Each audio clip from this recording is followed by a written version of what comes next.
change in kinetic energy for bar A, or any of the bars. Same thing with potential energy. The bars aren't moving or changing position, so there can't be a change in height. So there's no change in potential energy of the bar. That's gone too. So this implies 0 is equal to delta U from 1 to 2. Okay? Now, internal energy is a function of temperature and some other stuff. Let's just focus on the temperature part. This delta U means U2 minus U at state 2 minus U at state 1. And remember, that's for the originally hot bar, okay? The top bar. It's in physical contact with the cold bar on the bottom. So it says for the top bar, its internal energy change U2 minus U1 is equal to 0. What does this imply? This implies U2 is equal to U1.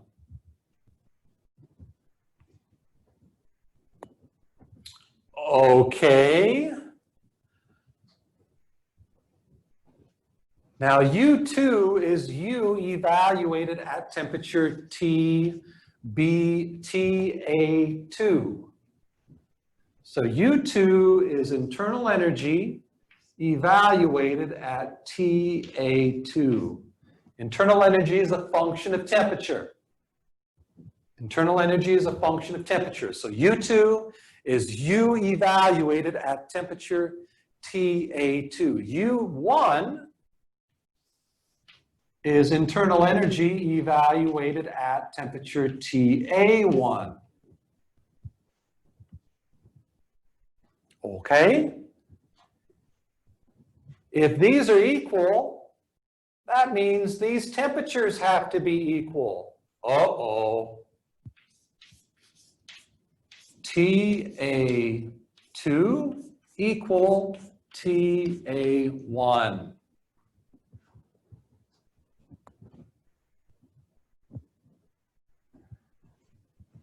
Let's put a box around that and an explanation point and a question mark and an explanation point and a question mark.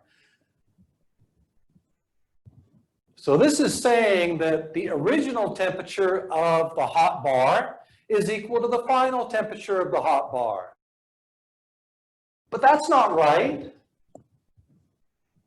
It starts off hot, TA1, and then it becomes warm. So presumably TA1 is greater than TA2 because we start with a hot and we go to a warm bar. So this doesn't make any sense. This claims that the temperature of the hot bar won't change if we apply conservation of mechanical energy.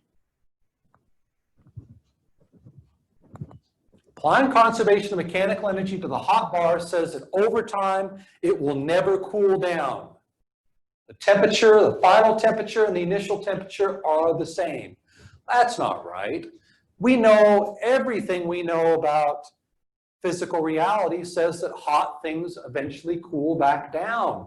If you leave them alone, they cool down to room temperature, they cool down to some steady state temperature. Conservation of mechanical energy says that things don't cool down. That's not right. That's not right. So what's the answer? The answer is there is another form of energy transfer. Work is an energy transfer. It's a means of increasing the energy of the system by doing mechanical work. There is another form of energy transfer, and it's called heat, Q. Q equals non-mechanical energy transfer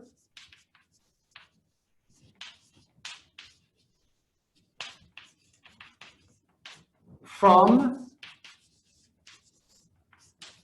hot to cold.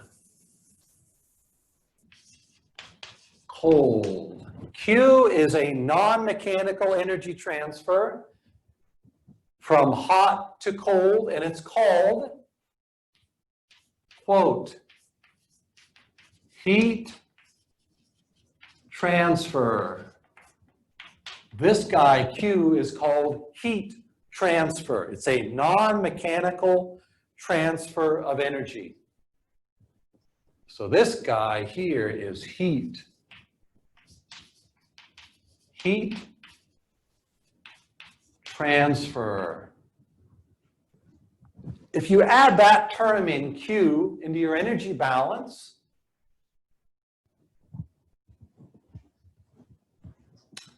then you'll find that heat flows from the hot to the cold bar until the temperatures are the same. So we have heat transfer, Q, from the hot bar to the cold bar, and the energy equation will work out just fine. You'll get that the change in internal energy is equal to the heat transfer. Back up here, instead of there being a 0 over here, you'll have a Q. And you'll get that the heat transfer is equal to the change in internal energy of the upper bar. That's fine. So to explain these simple phenomena that you see here, hot things get cooler if you wait. Cold things get warmer if you wait. You have to incorporate the idea of heat transfer, Q. Heat transfer, Q. Okay? All right, let's do one last thing. We're going to apply this to one more system. One more system.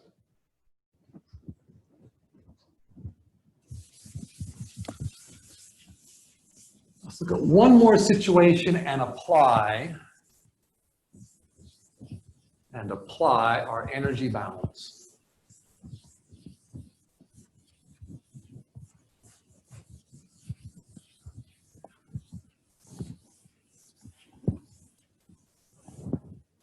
Let's say we have a device.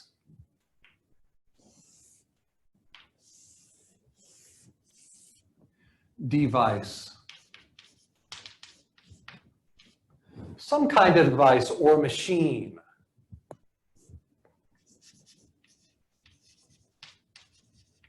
A device or a machine. And let's say this device receives a certain amount of heat, Q, and produces a certain amount of work, W. Okay, so the claim is it takes heat transfer, energy in the form of heat, and produces work. The arrows mean the heat is being added to the system, and the arrow here indicates that work is being done by the system. It's flowing out. Energy is flowing out of the system in the form of mechanical work. Okay? It's producing some kind of power. Now let's say that during this process, there's no change in kinetic, potential, or internal energy of my device. The device doesn't change its position, its velocity, or its temperature. Everything about the device stays the same, but it apparently receives heat and produces work. Let's apply the energy balance to our device. Okay. Q minus W is equal to delta PE plus delta KE plus delta U. Okay? That's our full energy balance that we essentially derived. We started with conservation of mechanical energy, did some very simple rudimentary experiments, and realized we were missing an internal energy and a heat transfer. I'm sorry, this is a plus. Okay, sorry about that. Bit of a typo on my part. So we got our new energy balance with these two terms that are used to predict and explain simple phenomena that the old conservation of mechanical energy couldn't. The old conservation of mechanical energy was just W is equal to delta P plus delta KE. That didn't work for some simple stuff. Let's apply the energy balance to our machine or device that receives heat and produces work. No change in kinetic and potential energy or internal energy. That's what we're assuming. And what I get is Q is equal to work, or just flipping things around, work is equal to heat transfer. All the energy that gets transferred into the device gets converted into work. Work is equal to Q. Q gets transformed into work for this device. Guess what? Such a device as this has never been built. And there are good, very convincing, dare I say unchallengeable, perhaps, theoretical reasons why the device will never be built. There is no device that takes heat and produces the equivalent amount of work. This equation says work is equal to heat when we apply the energy balance. No device has ever been built. So I'm going to write here, not possible. Not possible. Work is not equivalent to heat. In fact, I'm going to write that right over here.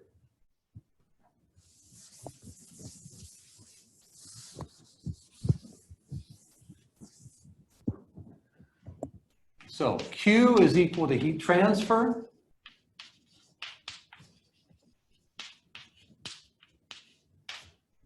And by the way, it is found that work,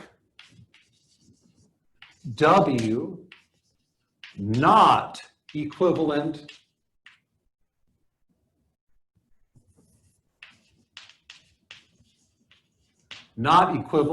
oops, or equal, I'll just say equal to heat,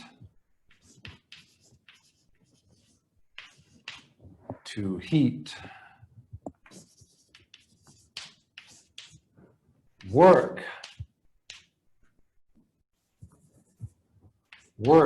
W, not equivalent to heat, not equivalent to heat. So in the energy balance,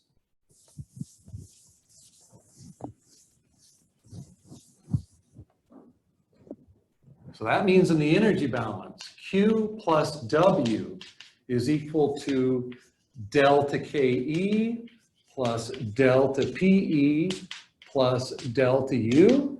These guys are not the same. They're on the left-hand side of the energy balance, but they're not the same. Not the same. Even though the energy balance kind of sort of implies that they are. They both are on the left-hand side of the equation. They occur for different reasons. One is a mechanical transfer of energy, and one is a heat transfer of energy. But the energy balance says they're the same. And you will see later on, when we get into entropy, cannot build a device that converts heat into work 100%. Cannot convert an amount of heat Q into the equivalent amount of work W. Not possible. That means that the energy balance, while it's complete in terms of energy, is not the end of the story. There's another property called entropy. Another property called entropy, and it has its own balance, and it will explain why we can't build these kinds of devices. A device of 100% efficiency is not possible. Okay? Okay, I hope I have I've whetted your appetite here on where we're going to be going with this course. We're going to start off, well, we started off with the energy balance, conservation of mechanical energy from high school, basically, and then we've added 2 terms in, internal energy and heat transfer. And we have a final conservation of energy equation. I'll put a little box around it. Put a little box around it. That's the final form of the energy equation as far as we're concerned. And we're going to be applying this equation to various devices as we go along with the semester. Okay? All right, ladies and gentlemen, I think that's it for today. We will resume this next time and start defining some of the concepts and terminology used for the course. We'll talk about what a system is, what kinds of systems they are, what a process is, what a state is, what a property is. We'll spend a little time next lecture talking about those basics. And then we're going to move on into the material next time, and we're going to look at properties of pure substances. Properties of pure substances. Take care, ladies and gentlemen. Take care.